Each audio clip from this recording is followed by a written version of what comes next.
അപ്പോൾ നമ്മുടെ ഇന്നത്തെ പുതിയ വീഡിയോയ്ക്ക് എല്ലാവർക്കും സ്വാഗതം. അപ്പോൾ നമ്മുടെ ചാനൽ സബ്സ്ക്രൈബ് ചെയ്യാത്തവർ സബ്സ്ക്രൈബ് ചെയ്യുക, അതുപോലെ ലൈക്ക് ചെയ്യുക, ഷെയർ ചെയ്യുക. നമ്മളിന്നൊരു കുക്കിംഗ് വീഡിയോ ആയിട്ടാണ് വന്നിട്ടുള്ളത്. അപ്പോൾ നമ്മളൊരു പഴംപൊരി ഉണ്ടാക്കാമെന്ന് വിചാരിച്ചു. അപ്പോൾ നമുക്ക് വീഡിയോയിലേക്ക് പോകാം. അപ്പോൾ നല്ല പഴുത്ത നേന്ത്രപ്പഴമാണ് എടുത്തിരിക്കുന്നത്. പിന്നെ നമ്മൾ മൈദയിലല്ല ഉണ്ടാക്കുന്നത്, ഗോതമ്പ് പൊടിയിലാണ്. വീട്ടിലെപ്പോഴും അതേ ഗോതമ്പ് പൊടി തന്നെയാണ് ഉണ്ടാക്കാറ്. പിന്നെ നമ്മൾ പഞ്ചസാര ഇട്ടു, പിന്നെ കുറച്ച് വെള്ളം ഒഴിച്ചിട്ട് നമ്മൾ മിക്സ് ചെയ്തു. പിന്നെ ഒരു നുള്ളു ഉപ്പും ഇട്ടിട്ടുണ്ടായിരുന്നു, മധുരം ഒന്ന് ബാലൻസ് ചെയ്യാൻ വേണ്ടിയിട്ട്. എന്നിട്ട് നല്ലതുപോലെ മിക്സ് ചെയ്ത് നല്ല ബാറ്ററാക്കിയതിന് ശേഷം നമ്മൾ പഴം കഷ്ണിച്ച് രണ്ടാക്കിയിട്ട് പിന്നെ അതിൽ നിന്ന് നമ്മൾ വീണ്ടും പീസാക്കിയിട്ടാണ് പൊരിക്കാൻ വേണ്ടിയിട്ട് എടുക്കുന്നത്. അപ്പോൾ നല്ല പഴുത്ത പഴമായതുകൊണ്ട് തന്നെ അധികം സ്ലൈസ് ചെയ്യാൻ നിന്നില്ല. കാരണം അധികം സ്ലൈസ് ചെയ്യാൻ നിന്നാൽ പിന്നെ കറക്റ്റ് നമുക്ക് ബാറ്ററിൽ ഇടുമ്പോഴത്തേനും അത് അലിഞ്ഞു പോകും. പിന്നെ നമ്മൾ ഗ്യാസ് കത്തിച്ച് പിന്നെ ഓയിൽ ഒഴിച്ചു. പിന്നെ ഇവിടെ എല്ലാം സെറ്റപ്പ് ചെയ്ത് വെച്ചിട്ടുണ്ട്. പിന്നെ നമ്മൾ മാവിൽ മുക്കി നേരെ എണ്ണയിലോട്ടിട്ട് പൊരിച്ചെടുക്കാം. അപ്പോൾ എണ്ണ നന്നായി ചൂടായതിന് ശേഷം പൊരിക്കാനിടാം.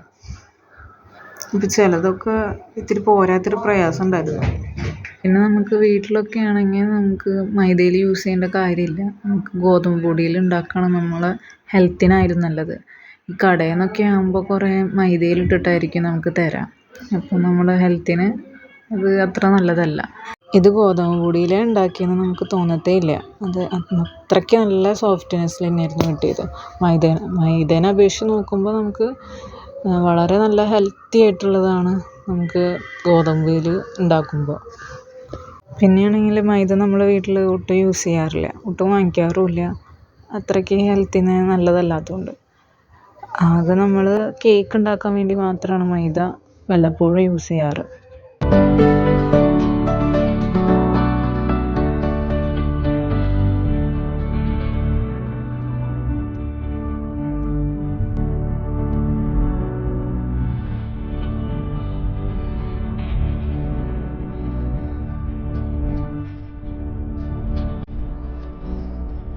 അപ്പോൾ നമ്മുടെ പഴംപൊരി ഇവിടെ റെഡി ആയിരിക്കുകയാണ്. അപ്പോൾ നമുക്ക് എന്തായാലും പഴംപൊരി കഴിച്ച് നോക്കാം, എങ്ങനെയുണ്ടെന്ന് അറിയാം. നല്ല ചൂടുണ്ട്, ഇപ്പം തന്നെ ഉണ്ടാക്കിയുള്ളൂ. കൊള്ളാം, നല്ല ടേസ്റ്റ് ഉണ്ട്. നന്നായിട്ട് നല്ല സോഫ്റ്റ് ആയിട്ടിരിക്കുന്നുണ്ട്.